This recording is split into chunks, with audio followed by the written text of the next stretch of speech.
আমাদের সুদেশনা মণ্ডল আজকে ঠামঠামের চুল আঁচড়ে দিচ্ছে। বলো। আমি আজকে ঠাম্মার চুল আঁচড়ে দিচ্ছি।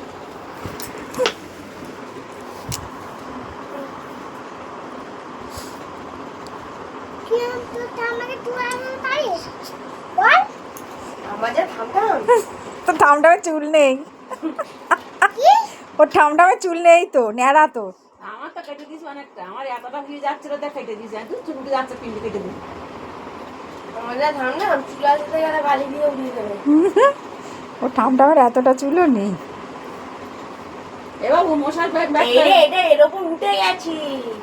কি আমি হলো তো তুই বলেছি, আমি না বলেছি এটা এর উপর উঠে গেছি। কি আর লক্ষ্য করে কর, লক্ষ্য করে কর। এতে গাড়ি শব্দ শব্দ ঢুকে গেছে। এবার চুলটা উঠে যাবে, আস্তে মা মা মা বন্ধ করো না। ঠিক আছে, বলে দাও বন্ধুরা, যদি চুলের ভিডিওটা ভালো লাগে, বন্ধুরা জানো চুলের ভিডিওটা ভালো লাগে লাইক করো, কমেন্ট করবেন, শেয়ার করবেন, লাইক সাবস্ক্রাইব করো, করবেন।